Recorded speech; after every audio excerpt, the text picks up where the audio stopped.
আসসালামু আলাইকুম, শুভ সকাল। প্রতিদিনের মতো কাজ শুরু করলাম। রান্না করতে লুডুস রান্না করব মেয়েদের জন্য। স্যুপ লুডুস পানি দিয়ে দিলাম পানিটা গরম হয়ে গেছে। দিয়ে দিলাম লুডুস, দিয়ে দিলাম একটু লবণ, তেল দিয়ে ভালো করে রান্না করে নিব।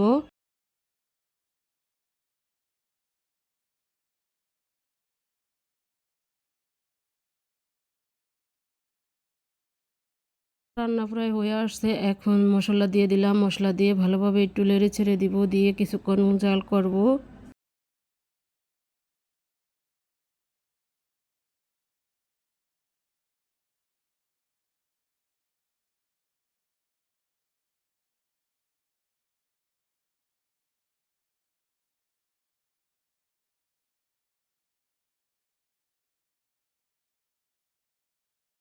মেয়েদের জন্য লুডুসটা রান্না করা হয়ে গেছে। সকালকার নাস্তা রেডি হয়ে গেল। ইলিশ মাছ পাতুরি করব। কড়াইতে দিয়ে দিলাম তেল, দিব পেঁয়াজটা একটু ভেজে নিব।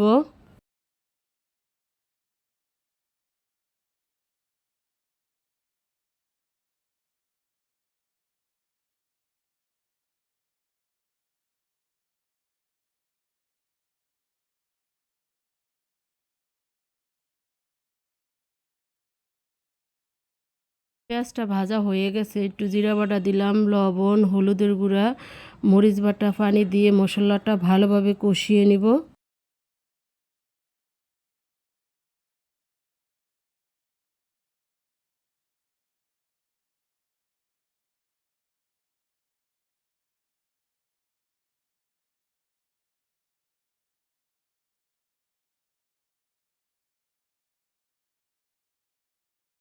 মশলাটা কষানো হয়ে গেছে, এখন মাছটা দিয়ে দিলাম ছোট ছোট করে কেটে, দিয়ে মাছটা ভালোভাবে মশলার সাথে কষিয়ে নিব।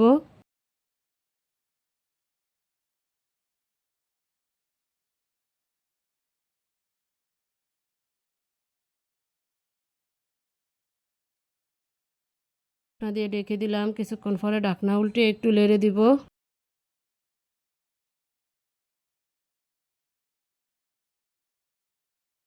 কষানো হয়ে গেছে, একটু হালকা পানি দিয়ে দিব। এই পানিতে হয়ে যাবে তো মাছ ভুনাটা।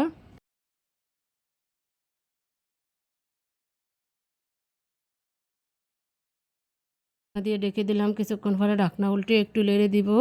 এভাবে মাছ পাতুরি করে খেয়ে দেখবেন, খেতে কিন্তু অনেক মজা হয় ইলিশ মাছ।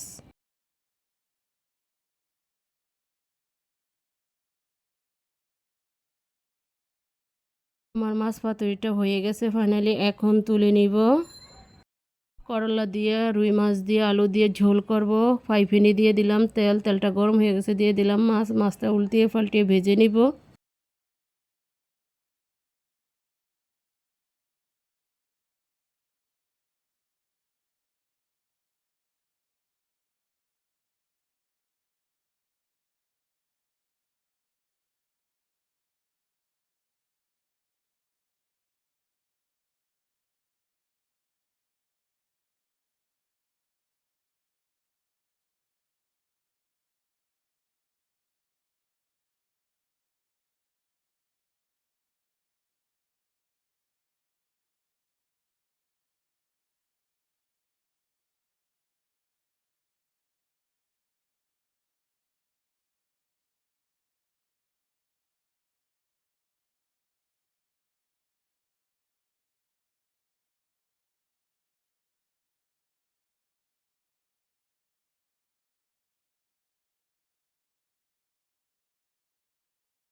ভাজা হয়ে গেছে, এখন তুলে নিব। তরকারিটা রান্না করার জন্য কড়াইতে দিয়ে দিলাম তেল, দিব পেঁয়াজটা একটু ভেজে নিব।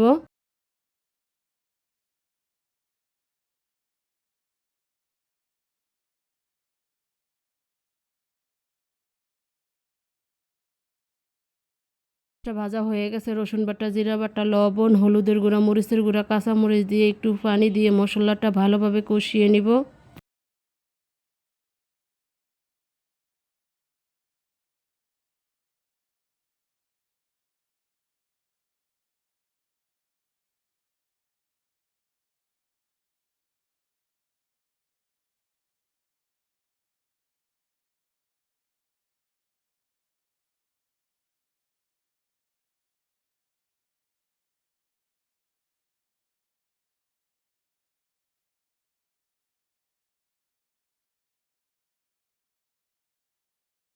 ওটা কষানো হয়ে গেছে, এখন দিয়ে দিব করলা আর আলু, মশলার সাথে ভালোভাবে কষিয়ে নিব। একটু পানি দিয়ে ঢাকনা দিব না, ঢাকনা দিলে তিতো হয়ে যাবে। এভাবে রান্না করতে হবে তরকারিটা।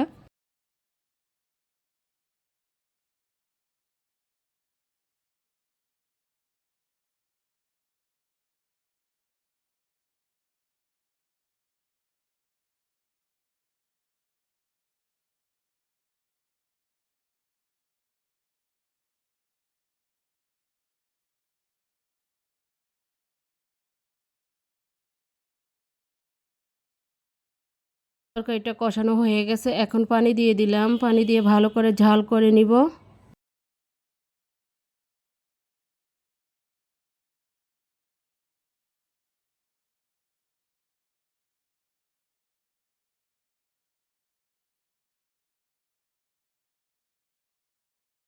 তরকারিটা বলক আসছে, একটু নেড়ে দিয়েছি।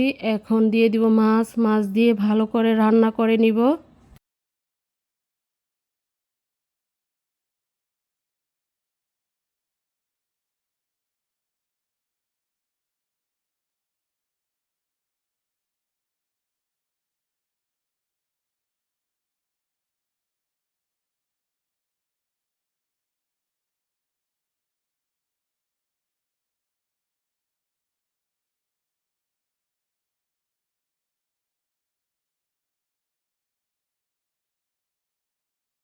ফাইনালি আমার করলার তরকারিটা পুরো হয়ে আসছে। একটু ঝোল তুলিয়ে রাখবো, করলার তরকারির ঝোলটাই ভালো লাগে। তরকারিটা নামিয়ে নিব।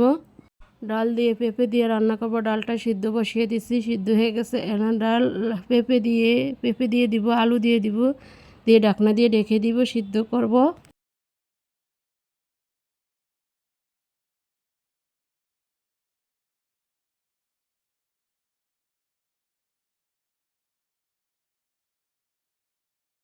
পরে ঢাকনা উল্টে একটু নেড়ে দিব।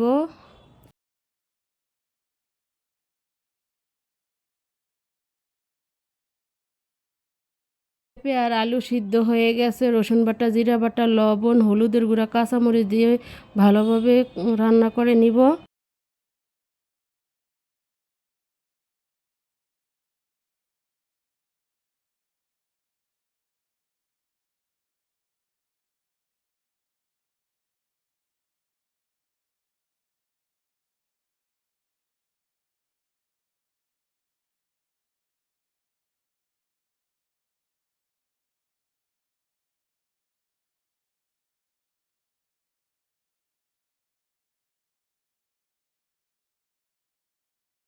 এটা পুরো হয়ে আসছে, এখন নামিয়ে নিব। নামিয়ে নিয়ে বাগার দিব। বাগারের জন্য ফ্রাই প্যানে তেল দিয়ে দিলাম, পেঁয়াজ রসুন দিয়ে বাগার দিয়ে নিব।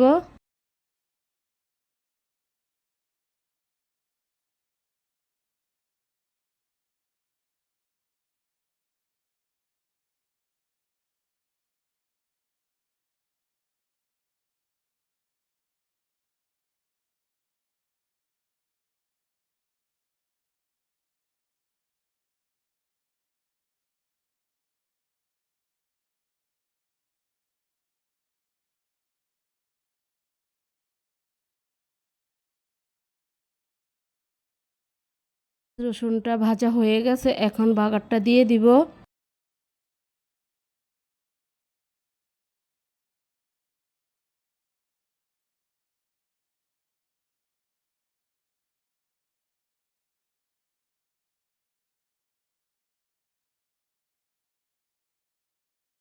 এটা দেওয়া হয়ে গেছে, কিছুক্ষণ ঝাল করলাম, এখন তুলে নিব তরকারিটা।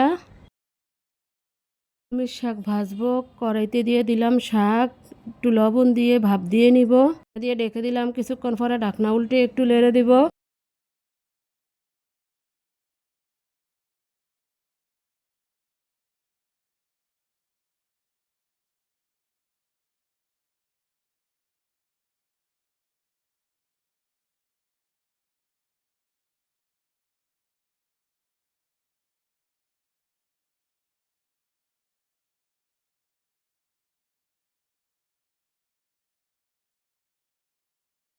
ভাপ দেওয়া হয়ে গেছে, এখন তুলে নিলাম। শাকটা বাগারের জন্য কড়াইতে দিয়ে দিলাম তেল, দিব পেঁয়াজ, কাঁচামরিচ, রসুন দিয়ে বাগার দিয়ে নিব।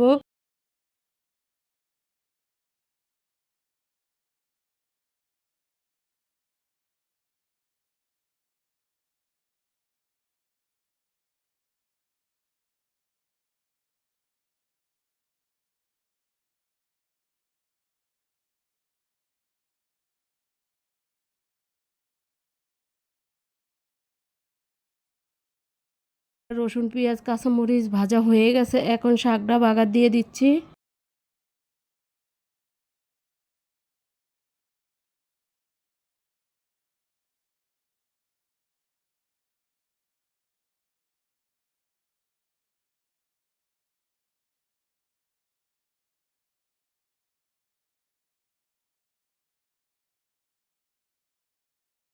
একটা বাগার দেওয়া হয়ে গেছে, এখন তুলে নিব। আজকের মতো রান্নাটা এখানেই শেষ। কালকা একটা নতুন ব্লগ নিয়ে আসবো।